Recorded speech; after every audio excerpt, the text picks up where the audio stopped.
Gjykimi ndaj tretë akuzuarve në rastin Banjska, ku mbeti vrarë shteri i policisë së Kosovës Afrim Bunjaku në shtator të vitit 2023, po vazhdon sot me seancën në gjykatën themelore në Prishtinë. Në këtë seancë po dëshmon zyrtari policor në njësim për ndërhyrjen e shpejtë Alban Rashiti, i cili ishte plagosur në këtë aksion.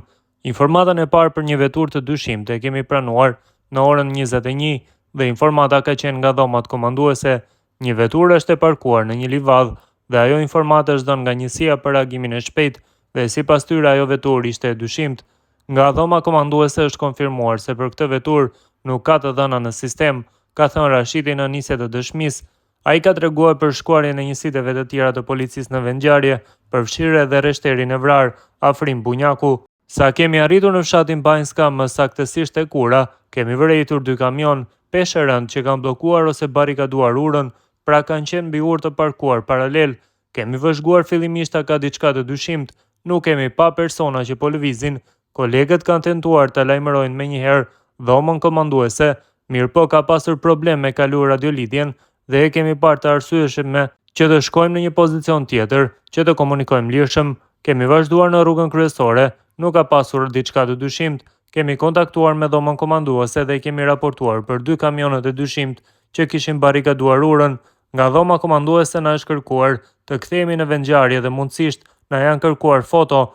Menjëherë jemi kthyer në hyrje të fshatit Banjska. Veturën e kemi parkuar diku 30 metra larg kamionëve për shkak se kishte shumë ndriçim. Nga dhoma komanduese na është thënë se janë dërguar 2 njësi për asistencë, njësi të Zveçanit. Jemi dalë me kolegët Mirsadin dhe Çlirimin. Unë dhe Mirsadi jemi afruar te kamionët me shiku nëse ka diçka të dyshimt. Nuk ka vonuar më shumë se 20 minuta kanë arrit aty 2 vetura policore në vendngjarje. Aty kanë qenë 6 policë përfshirë të ndjerin Afrim Bunjaku. Unë kam qenë afër kamionëve e Mirsadi ka komunikuar me kolegët e tjerë. Mirsadi me një kolegë kanë vazhduar në drejtim të kamionëve, të shikojnë përsa afërmi. E kujtoj që reshteri Afrimi ka ardhur dhe jemi konsultuar që t'i marrim disa pozita dhe të jemi në gjendje gatishmërie, pasi e dinim që mund të kishte rrezik, ka shtuar ai. Reshteri më tutje ka rrëfyer momentin e vrasjes së reshterit Bunjaku dhe plagosjen e tij. Ka shtuar se pas shpërthimeve ka pasur gjuajtje nga 10 pozicione në drejtim të tyre. Nuk ka pasur diçka tjetër të dyshimt përpos kamionëve dhe ndriçimit, pasi ka qenë ndriçim shumë më i madh se ditëve të tjera. Gjendja në fshat ka qenë thuajse qetësi absolute, gjë që nuk ka qenë e zakonshme në atë kohë. Kam kërkuar nga kolegu Çlirim t'i përdori dylbit termike që të shikojë nëse ka diçka të dyshimt.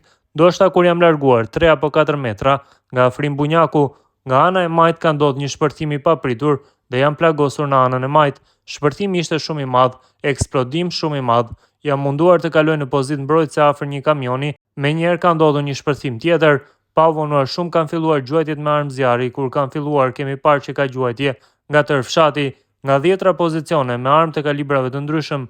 Kemi filluar të kthejmë zjarrin, mirë po në anën e majt timen kam vëretur se reshteri Afrim Bunjaku ka mbetur i shtrirë dhe i gjakosur nga qafa dhe i palëvizshëm, dhe kemi kërkuar nga Çlirimi të afrohet me veturë që ta tërheqim reshterin nga ai vend.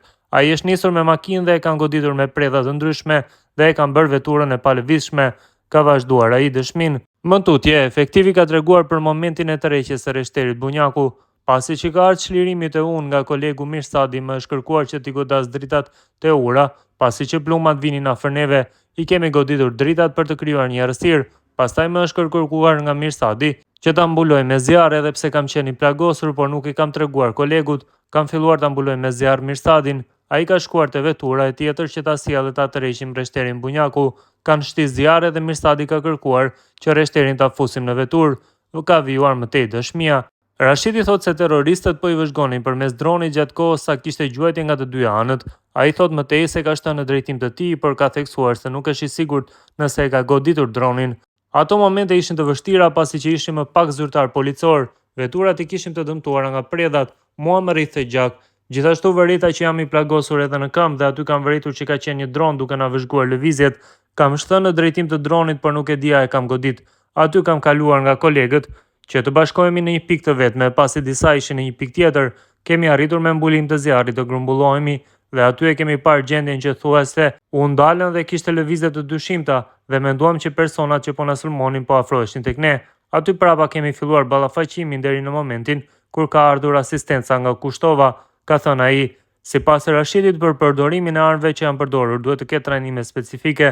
Ai ka theksuar se gjithçka ka qenë e koordinuar, pra sipas tij, ata ka qenë një grup mirë i përgatitur dhe nuk ka qenë grup kriminal i zakonshëm. Kanë qenë të strukturuar shumë mirë. Aty është gjuajtur edhe me raketa hedhës që kërkon kompetencë, as ushtari thjesht nuk di ta përdor raketa hedhësin, ka rrëfyer ai në gjyq.